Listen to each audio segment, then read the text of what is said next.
Untuk kisah kali ini ada sebuah cerita yang ditulis oleh akun Twitter yang bernama @diuseta.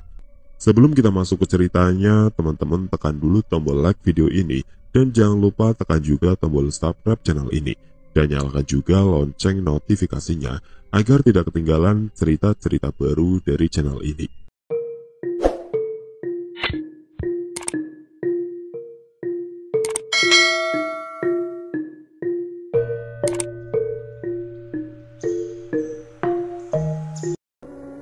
Kita istirahat dulu di sini. Sayang bekalnya kalau tidak dimakan, ucap Cahyo tiba-tiba.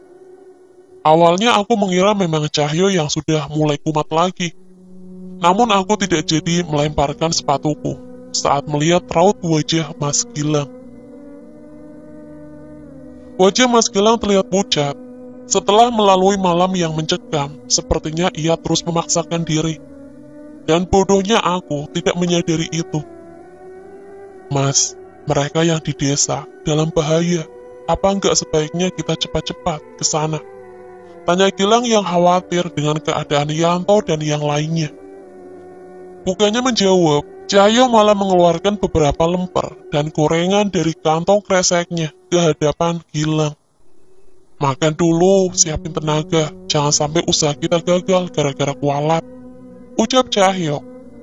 Kualat, kenapa Mas Cahyo? Tanya Gilang. Kualat gara-gara nggak ngabisin bekal seenak ini.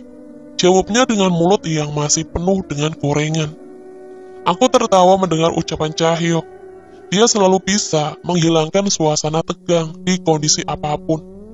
Apalagi saat ini Gilang sudah tidak ragu lagi untuk meletakkan perlengkapannya dan makan bersama kami.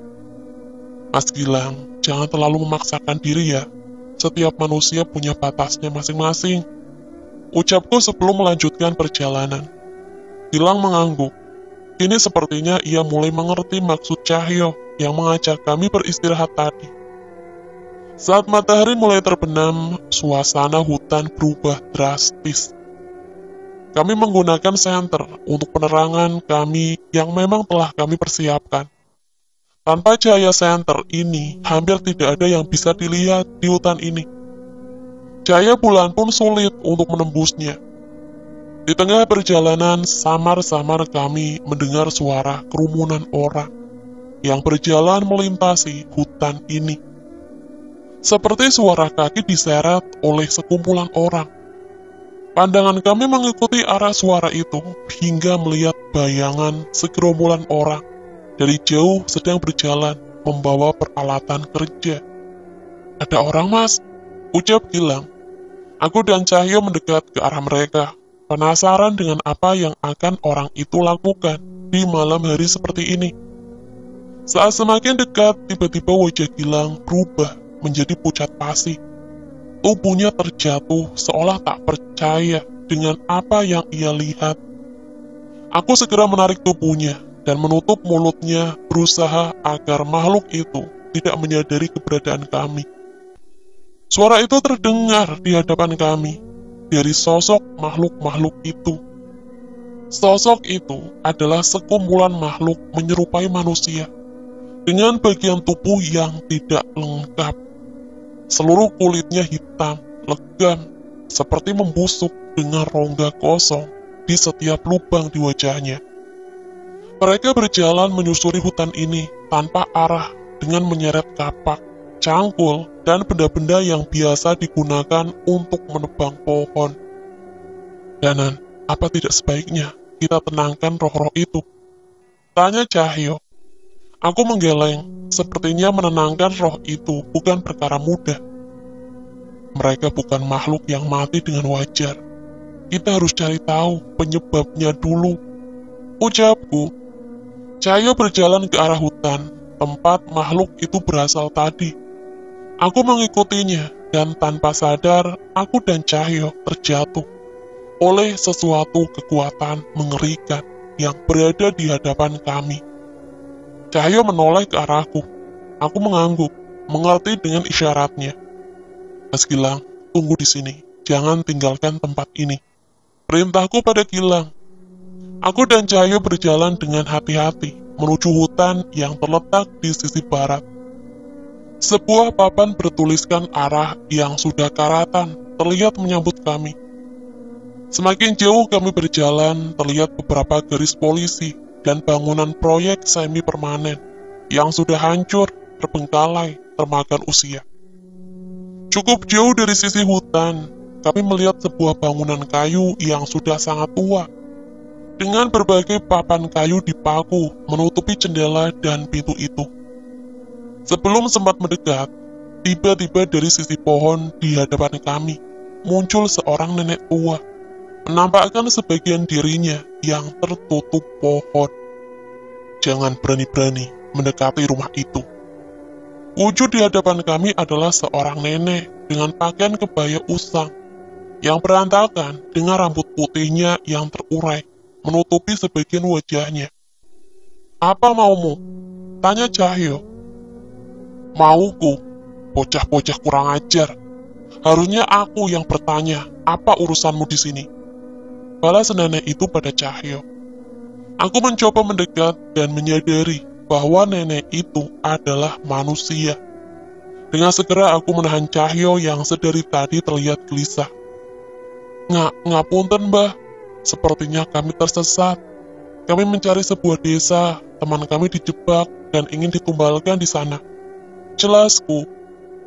Nenek itu memperhatikanku dengan seksama. "Desa Tanggul Mayit ada di arah utara," ucap nenek itu yang ingin segera berpaling dari kami. Mbah tahu desa itu?" tanyaku yang tak puas dengan jawaban nenek itu.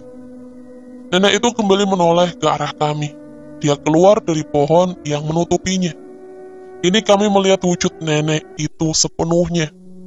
Sebagian tubuh dari nenek itu berwarna hitam, seolah sudah membusuk. Bekas luka dengan darah yang dikerubungi lalat terlihat di tangan dan kakinya. Cahyo, tubuh nenek itu persis seperti makhluk yang tergantung di salah satu ruangan di mes desa ini, ucapku. "Nek, tubuh nenek," ucap Cahyo yang seketika menjadi khawatir. "Ini yang akan terjadi pada kalian apabila kalian mendekat ke bangunan itu," ucap nenek itu dengan lemah. Dan tak lama setelahnya nenek itu jatuh pingsan. Tepat saat nenek itu jatuh, perasaan mengerikan muncul dari arah bangunan itu. Nggak mungkin masih ada makhluk seperti ini di alam ini, ucap Cahyo yang tidak percaya dengan apa yang ia rasakan dari sosok makhluk yang ada di bangunan itu. Apa kutukan dari makhluk itu penyebab kematian semua pekerja tadi? Aku mencoba menanyakan pertimbangan pada Cahyo. Belum sempat menjawabku, Cahyo memilih untuk mendekat ke arah nenek itu dan mencoba memeriksanya. Sebagian tubuhnya sudah membusuk. Dia bertahan hidup dengan separuh tubuhnya yang dibantu dengan ilmu batin, ucap Cahyo. Cahyo membacakan beberapa mantra yang ku tahu merupakan mantra pemulih. Aku membantunya untuk memulihkan tenaga nenek tadi, berharap ia masih bisa tersadar dan menjelaskan tentang semua ini. Cukup lama, namun nenek itu berhasil tersadar dan mencoba kembali berdiri. Saat itu juga ia membacakan sebuah mantra, meludahi tangannya dan mengusapkannya ke tanah. Seketika kekuatan mengerikan dari bangunan tua itu mulai mereda sedikit demi sedikit. "Mbah, jelaskan pada kami, ada apa dengan ini semua?" Nenek itu memandang kami berdua seolah menemukan sesuatu. "Akan kuceritakan dengan satu syarat," ucapnya sambil menatap kami. "Apa, Mbah?" "Tinggalkan tempat ini dan jangan kembali sampai kalian siap." "Ceritakan, Nek. Mungkin nenek belum tahu kemampuan kami," ucap Cahyo. "Jangan sombong, turuti ucapan saya." Seketika kami tersadar, memang kami telah mampu menyelesaikan masalah sebesar jagat segoro demit sebelumnya. Dan ternyata ini membuat kami memandang permasalahan lain dengan lebih enteng. "Baik, Nek, kami berjanji," ucapku sambil memandang Cahyo, dan ia mengangguk setuju. Aku membawa nenek itu ke tempat Gilang menunggu. Sangat terlihat wajah cemas di wajah Gilang. Dan lagi, dia kaget dengan keberadaan nenek mengerikan ini. Mas Gilang, kita dengar cerita nenek dulu. Mungkin kita bisa menemukan petunjuk. Mas Gilang mengangguk setuju. Cerita ini bermula saat terjadi dua bencana secara bersamaan. Nenek itu bercerita mengenai keberadaan sesosok makhluk terkutuk yang terkurung di bangunan kayu tua itu. Makhluk penuh dendam yang mengutuk dirinya dan telah disegel selama berpuluh-puluh tahun di bangunan itu.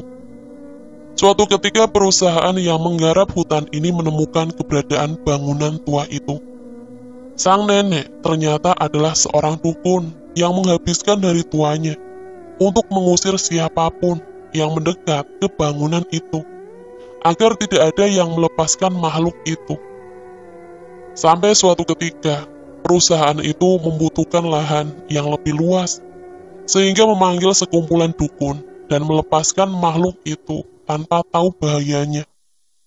Saat itu juga seluruh pekerja, termasuk ayah dan anak pemilik perusahaan itu, mati dengan misterius. Seluruh tubuhnya membusuk tanpa sebab. Nenek itu mencoba melindungi dirinya dari kutukan itu. Namun sebagian tubuhnya tetap menghitam dan membusuk.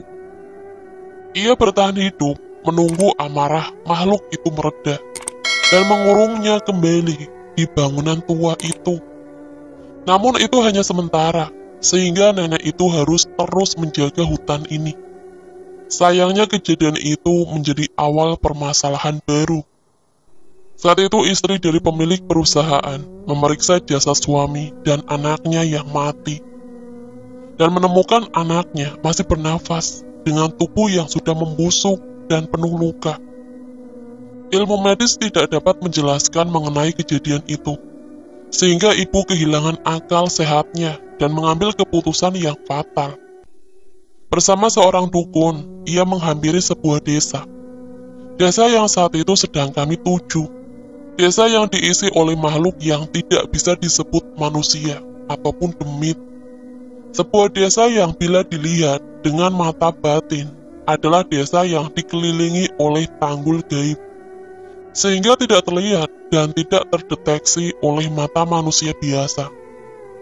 Dukun itu menjelaskan bahwa anak itu masih bisa diselamatkan. Dukun itu membuktikan dengan menumbalkan salah seorang anak buah ibu pemilik perusahaan itu dan menumpahkan darah ke tubuh anaknya. Seketika tubuh yang sudah membusuk itu bergerak dan mulai bisa bicara. "Sakit, Bu, aku tidak kuat." Dukun itu menjelaskan, anaknya bisa kembali pulih setelah tumbal ke 100. Setiap darah yang mengalir di tubuhnya akan mengangkat rasa sakit anaknya, sehingga pulih sepenuhnya. Melihat kejadian itu, ibu itu menutup akal sehatnya, dan mulai mengirimkan tumbal ke desa ini setiap waktu yang ditentukan. Kekayaan yang ia miliki, dan pengaruhnya sebagai keluarga bangsawan, dengan terah keramat membuatnya bisa melakukan hal ini dengan mudah. Cerita yang sangat sulit kita percaya. Seandainya kami berhasil menyelamatkan Yanto, ternyata masih ada hal besar yang sulit kami selesaikan. "Mbah, apa mungkin sebenarnya anak ibu itu sudah mati?" tanya aku. "Bagus, kalau kamu bisa sadar hanya dengan ceritaku," jawab nenek itu. Sebenarnya bukan hanya dari cerita nenek itu. Aku sedikit tahu karena sudah melihat sosok makhluk itu sudah dalam wujud Rogo Sukmo. "Maksudmu apa, Danan?" tanya Cahyo. "Anak dari ibu itu sudah mati duluan sebelum terkena kutukan dari makhluk dalam bangunan tua itu. Sejak awal tubuh anaknya sudah diisi oleh makhluk lain," jelasnya. "Maksudmu anak itu sudah disantet?" tanya Gilang. Aku mengangguk. Namun sepertinya ibu itu tidak mengetahui atau tidak mau menerima tentang kenyataan ini, sehingga dimanfaatkan oleh makhluk di desa itu. Jelasku. "Maaf, Nek, dari mana nenek tahu bahwa ibu pemilik perusahaan itu berasal dari Trah Keramat?" tanya Cahyo. "Trah Darmo Wiloyo. Kami berasal dari keturunan yang sama," jawab nenek itu. Kami menarik nafas panjang. Semakin banyak pertanyaan yang ingin kami tanyakan. Namun akhirnya kami memutuskan untuk menahannya. Jangan sampai pertanyaan kami menyinggung perasaan seorang nenek yang sudah sangat menderita ini. Nenek itu memandangku dan Cahyo sesaat sebelum kembali berdiri.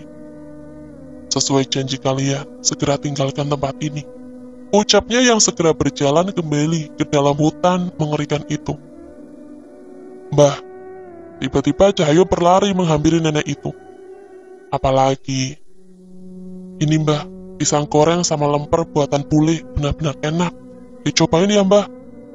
Nenek itu membuka kantong kresek yang diberikan oleh Cahyo dengan sebelah tangannya. Entah hanya perasaanku saja, atau memang aku benar-benar melihat senyuman kecil dari wajah mengerikan nenek itu. Tinggal di hutan sendirian, bukan perkara yang mudah.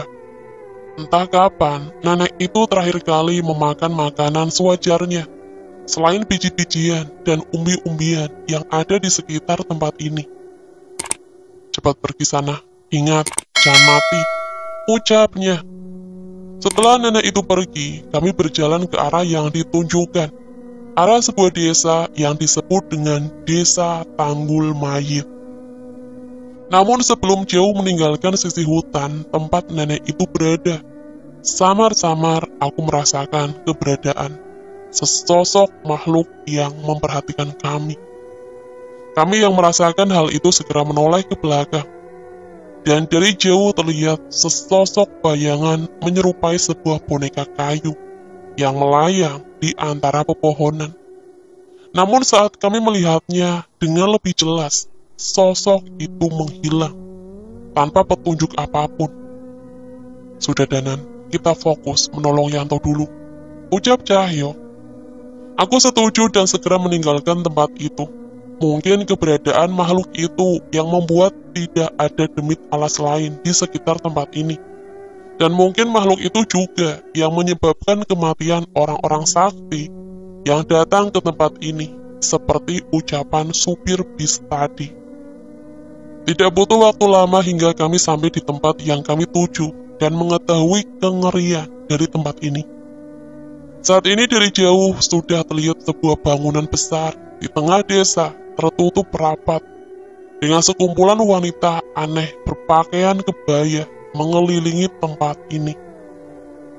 Jadi Yanto ada di bangunan itu? Tanya Cahyo. Gilang mengangguk. Ia sudah bersiap melihat pemandangan ini lagi, tapi tetap saja ia tidak akan terbiasa. Aku melihat sekeliling mencari apa yang diceritakan nenek tadi. Sebuah tanggul yang konon menyembunyikan desa ini dari mata manusia biasa. Danan, kamu lihat itu? Ucap Cahyo yang menunjuk ke salah satu jalan masuk desa dari sisi lain. Dari sana terlihat seorang kakek tua yang berjalan terseok-seok dengan parang di lengannya. Di sebelahnya ada seorang wanita muda yang berjalan tanpa ekspresi. Itu kakek yang memenggal salah satu teman kami di hutan kemarin, ucap Gilang.